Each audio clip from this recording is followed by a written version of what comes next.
on, Wolfpack Nation? Thank you so much for tuning back in here for another episode here. As we're actually going to be doing a NC State baseball, basically rewind of the regular season here. Obviously, we're recording this on May 25th, so we do not know necessarily. We're actually right here in the middle of the ACC tournament, but again, obviously don't want to talk about because as this episode might come out, who knows what just happened here with the ACC tournament, and who knows, what happened to the NCAA tournament. But again, we're just kind of going to take a look back here at the regular season, kind of look at the positives, the negatives, things to work on, whatever it may be. So obviously, taking a look back, where we finished the regular season 34-20 overall, finished the ACC conference-wise 14-15. So we unfortunately ended the ACC regular season without a winning record in the ACC, which is definitely a stinger for a team that literally a month ago we were talking about not only hosting a regional, but also to possibly winning the Atlantic Division, which was definitely within the realm of possibilities about a month ago. And so obviously going in the last 14 games, ACC wise, we went 7-7, and that's not good. So, so Macon, what were your kind of overall thoughts, just kind of in general, kind of looking at those last 14 games there, those last couple of ACC series against Duke, Carolina, Wake Forest? To me, it's a little perplexing how we can't score hardly at all against Wake Forest. And then, at the end when we got the series against Duke, and that's nice. We lost the series to Carolina. I'm just not.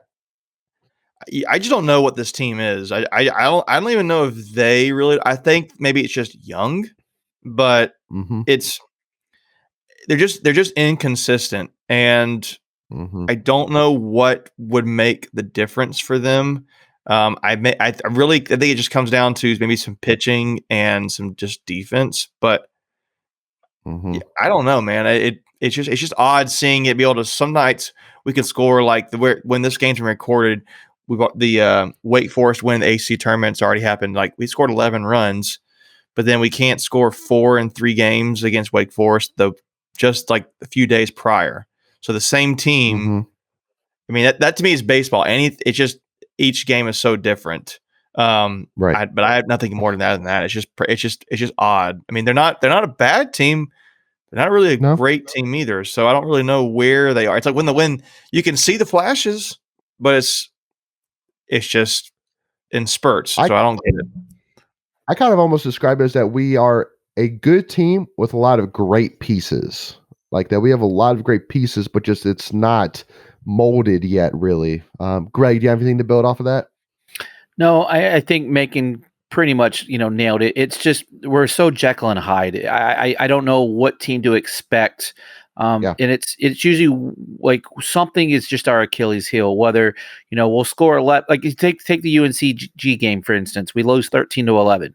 And that game, we had both errors and pitching.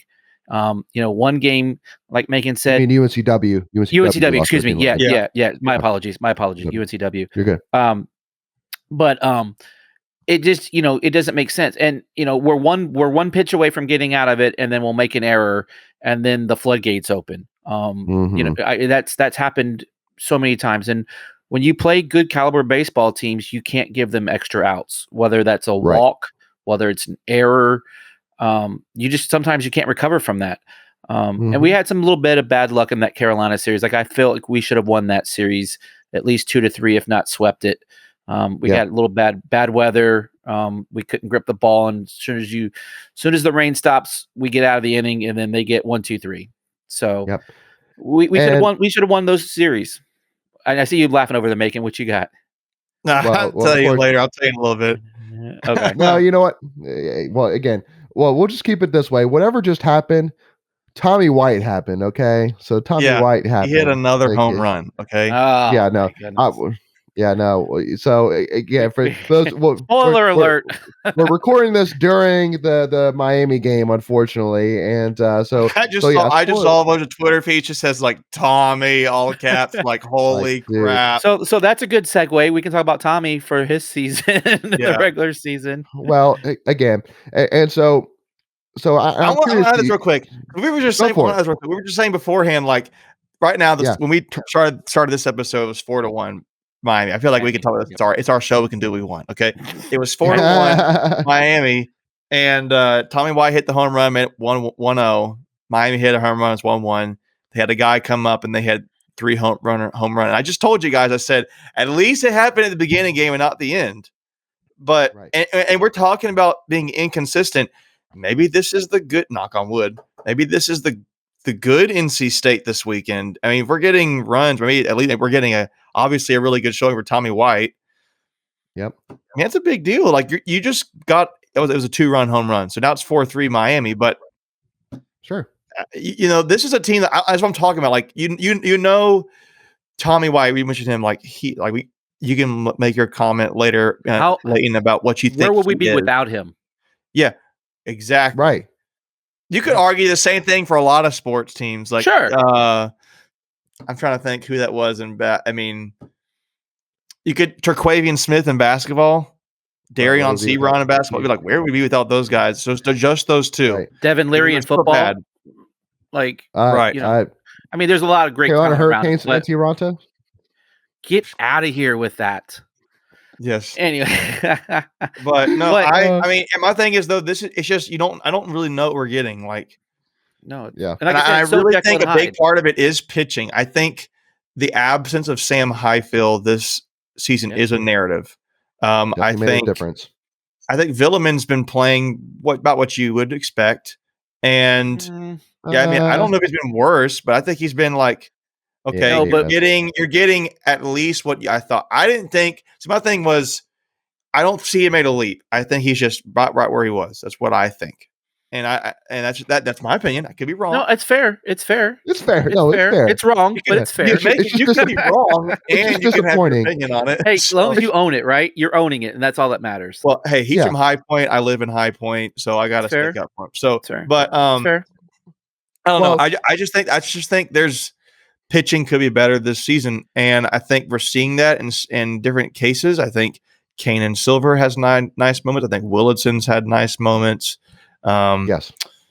So, but let's go back to your point though about Sam, because now you have pitchers that weren't going to be in a certain situation. So you'd maybe have plugged a Kanan Silver in a long relief situation, but now he has to start because you don't have Sam available to you, and so now everyone gets moved up a level, and so your matchups maybe don't work out the way you had hoped in the beginning of the season.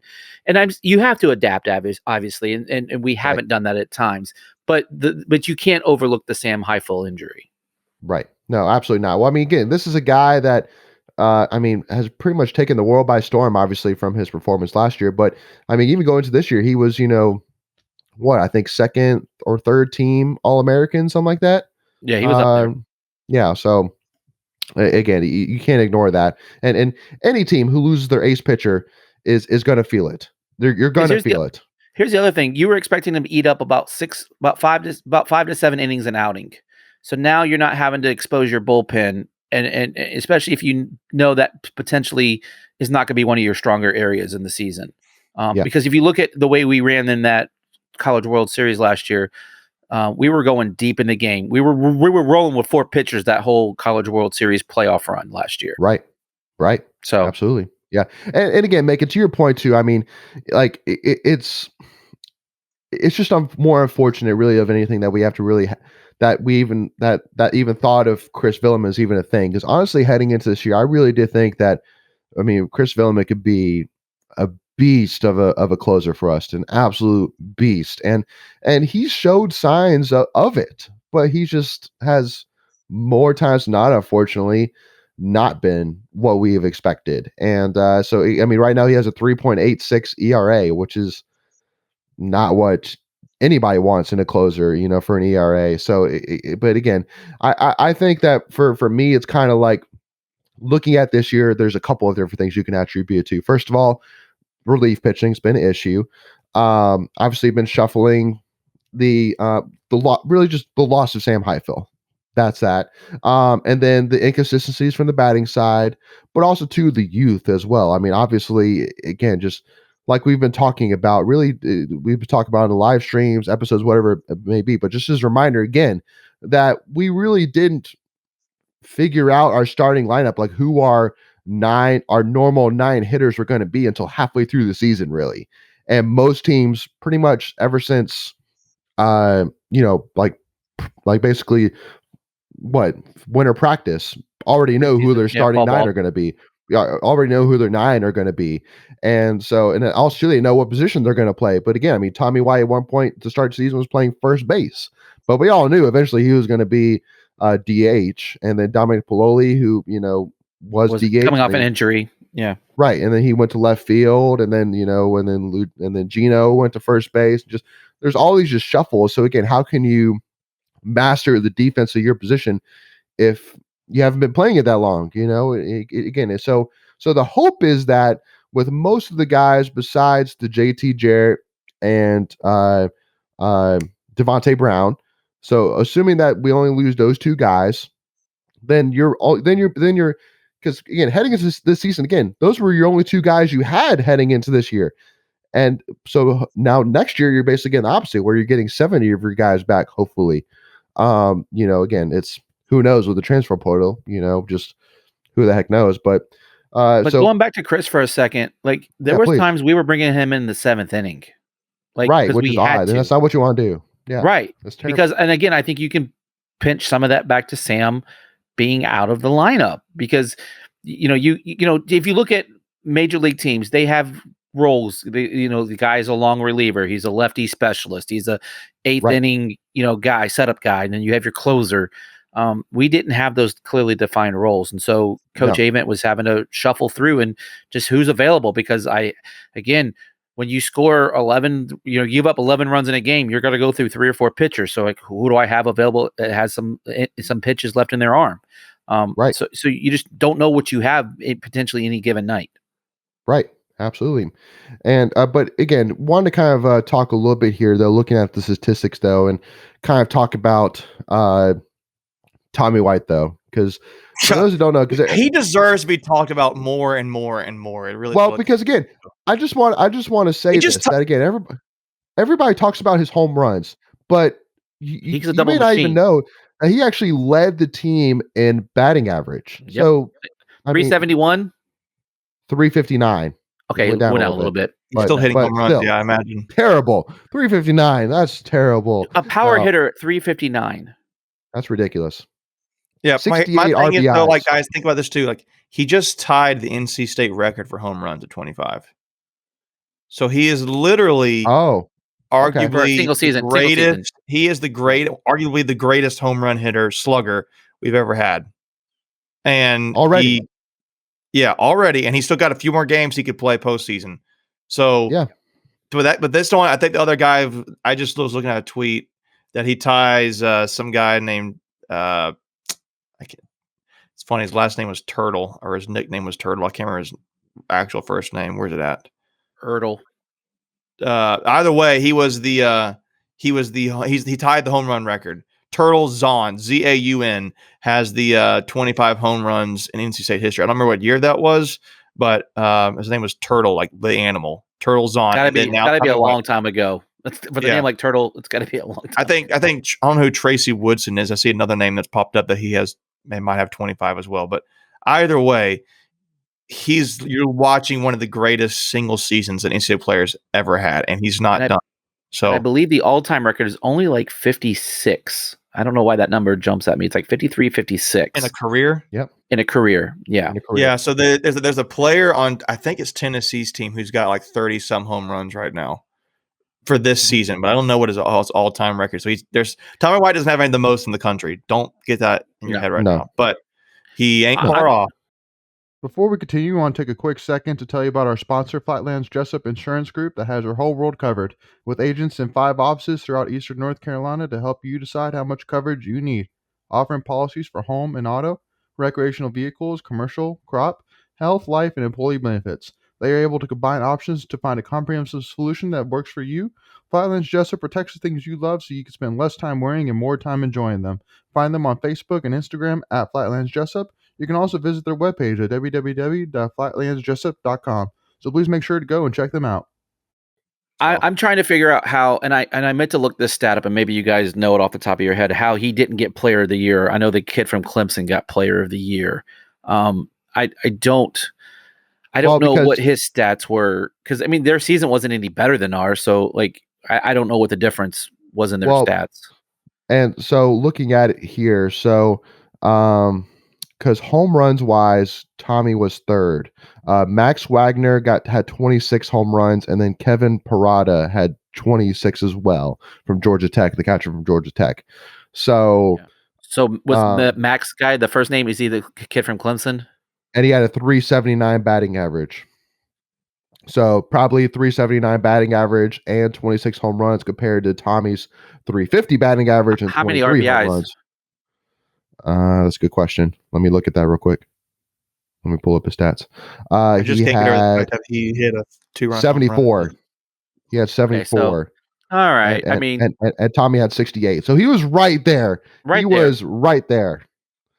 I'm sure he got votes. And Max Wagner's. By the way, Willitson retired the side, so now we're going into the fourth inning. That's why we should have started him. Anyway, so yeah, again, so basically that's why. I mean, he was right behind Tommy White. So, so again, no harm, no foul. But Tommy's time's coming. Tommy's time's coming. He'll be preseason probably. Here's the thing: you can't expect him to have the same season he did this year. Why not? But it's my thing. He could. I'm not saying he can't, but I won't expect. It's not like, oh well, he broke the home run record. He's going to hit 50 next year. Okay, I can't. You can't do that. But could he do the exact same thing?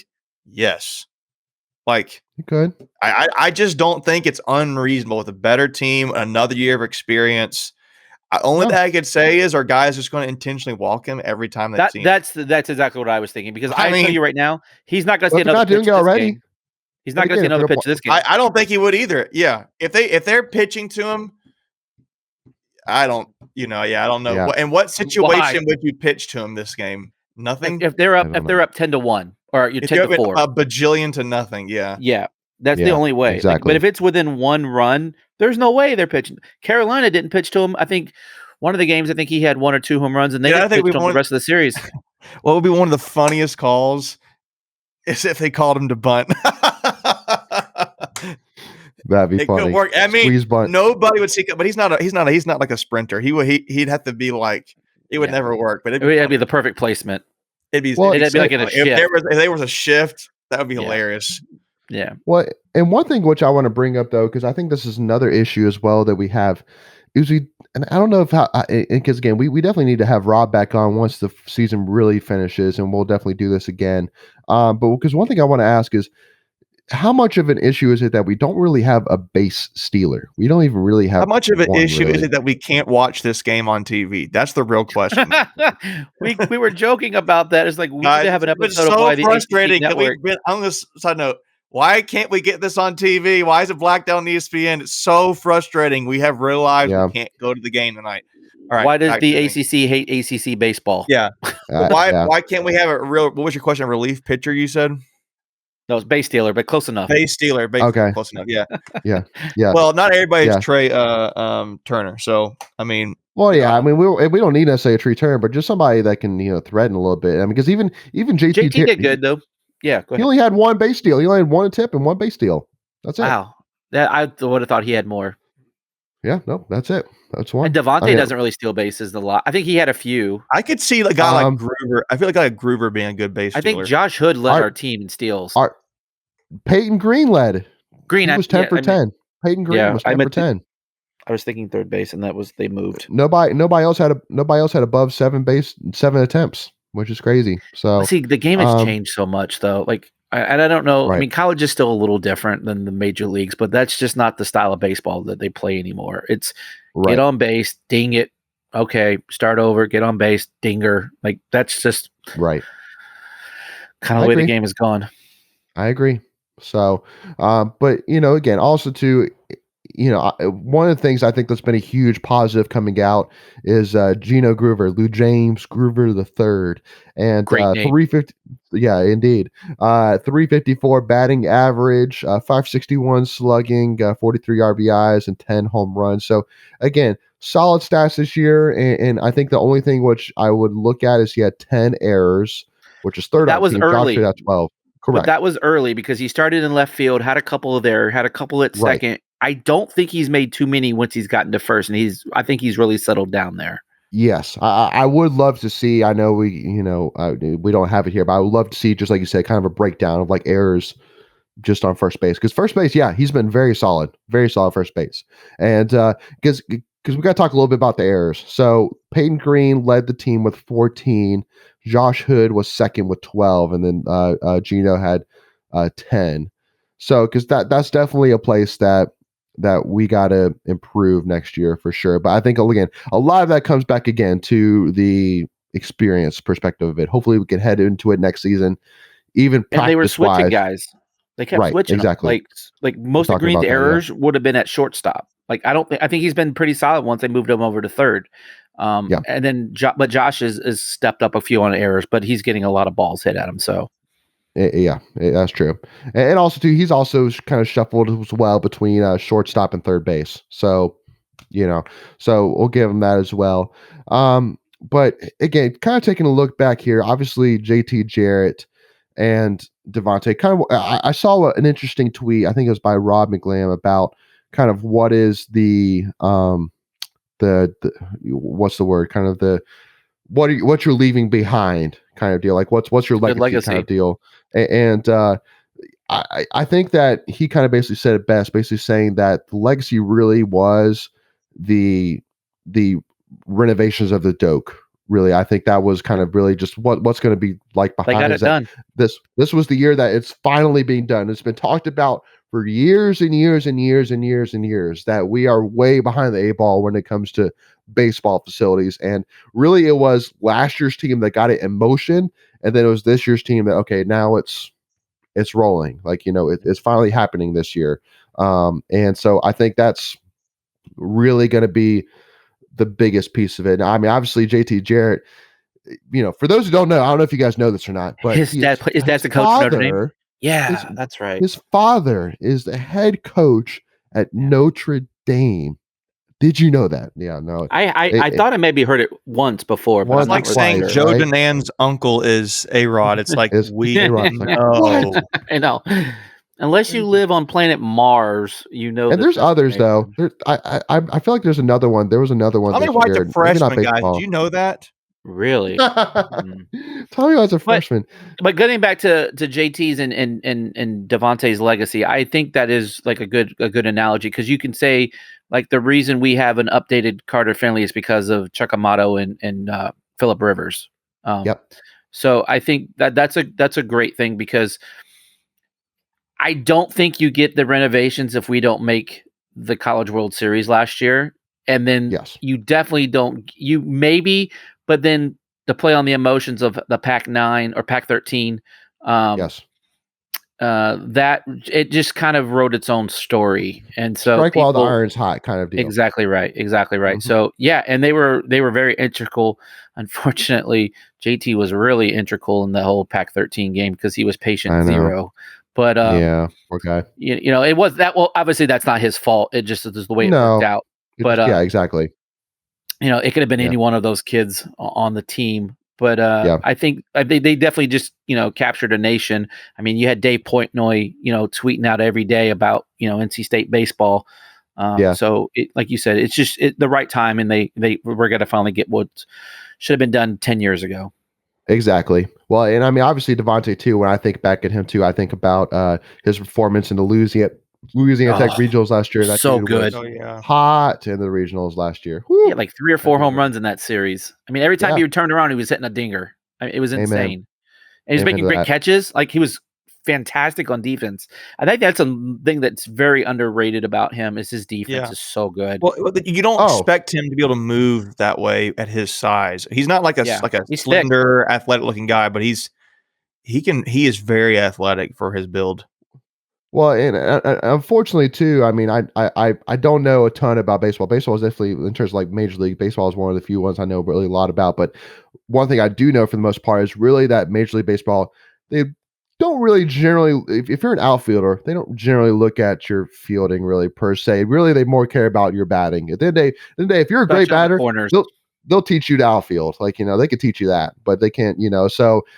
But I feel like, again, with Devontae, if they really valued fielding, Devontae would be like a must get. That dude is an ESPN waiting to happen. Yeah, he can play the corners. He's got enough speed. He can play center field. Typically your best defensive guy in the outfield is your center fielder because he can go track the ball down. Your corners have power. Devontae can do all of that. I mean, he's got the tools.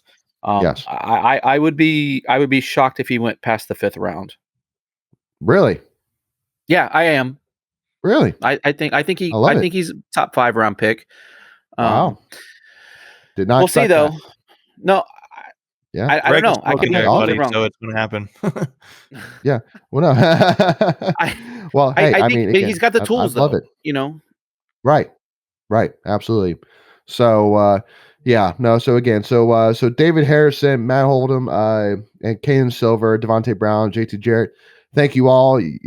Thank you all, seniors, for the impact that you guys made on this program, man. And you guys are always welcome back and a part of the Wolfpack family. So again, hopefully here, when this episode has come out, we have some exciting news of what just happened in the tournament, and hopefully what happened in this Miami game. Knocking on wood over here, and hopefully some good news of what happened in terms of NCAA tournament placement as well. Right.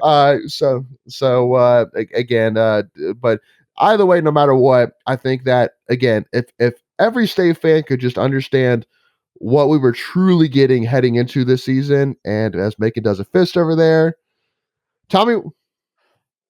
What? Okay. Hold on. Groover, Gino. 2 outs. They 2 outs, and then they got on first and second, got on first and second, and he hits a double, I think. All right, so we're just going to stay on the air until this game is over, Wolfpack Nation. We're just going to record an episode of our Hey, look.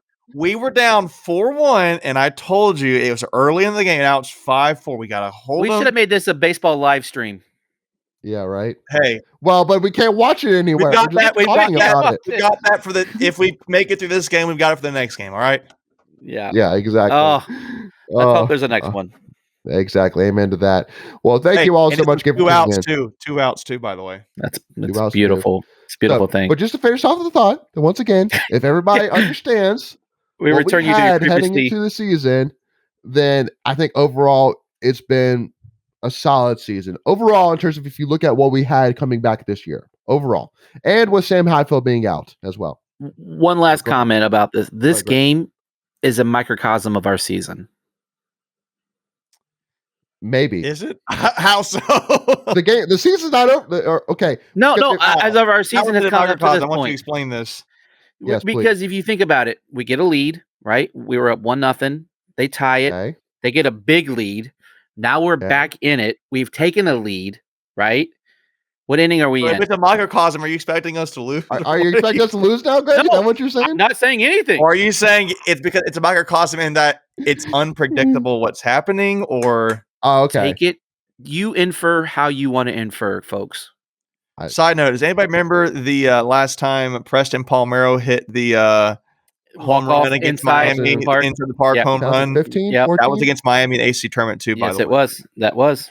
Yep. Yes. Yeah, no, that was just apparently a player from Miami got hurt. FYI. Well, prayers up for him. Hopefully he's not too hurt. He hit the ball. But no, it's just been an outfielder. Sorry. It's just been an interesting season, and this is kind of how our games go. That's kind of where I was going with where I was saying we're just an up and down, game. It's like I don't know if you guys play golf, but it's like an up and down hole where you scramble and you get where you want to go, and you do okay, but you could have done better to get to that point. Sure. Yeah, no. Oh, that's why my reaction was kind of like, what are you trying to say, Greg? Like, I thought you were about to say, because like, if this baseball game is about to end how our season ended, I don't like that. So I'm going to make another point here, guys, that I made earlier. Why can we not watch this game on TV?